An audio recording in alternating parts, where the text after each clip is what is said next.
Tree preservation and conservation, that's our focus. We want to make sure that when a tree's planted, it's still there in 100 years' time. There's a lot of satisfaction out of that. It's not about the short term, it's about the long term. I did the apprenticeship, I worked full-time for a company for a number of years, and then I started competition tree climbing actually. From there I just decided to start a business and develop it. I work in the local government sector, managing the urban forest in the city of Casey. The ability to influence great green outcomes for the community, that's what's kicking it for me.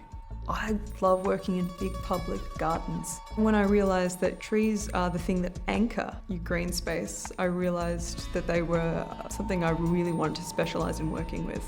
I remember watching somebody who I worked with who was just a phenomenal climber. Just his smooth, controlled movement. I was like, what is that profession? How do I do that?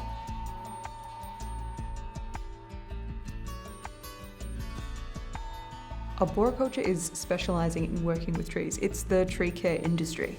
For a new employee, you'd be looking at chipping foliage, chipping branches, managing sort of a ground-based kind of role. Well, hopefully you'll be planting a few trees. Formative pruning through to the wood chippers and the stump grinders.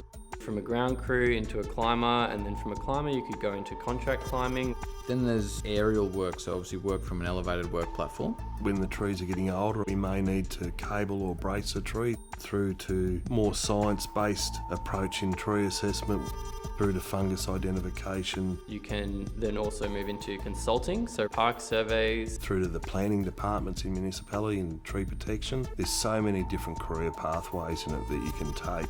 Arboriculture made sense to me in a sense that I felt that it was a relatively new industry which created a lot of opportunity. It created an environment where I could develop the company and grow and learn and be a part of the industry much more so than a more established industry.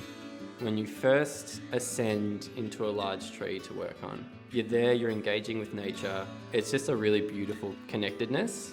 You walk out your front door, you will see a plant, a tree, whether it's on your property or not. It's that social cohesion, the connection with nature. I think in these fast-paced times, we need places where we can go to rejuvenate. The trees play a really important part in the whole urban infrastructure for the human's health and well-being. That's something that really has appealed to me, that we're shaping the green spaces for generations and communities to come. Thinking that I could be a part of creating tranquil green spaces over the long term, that's a really compelling idea to me.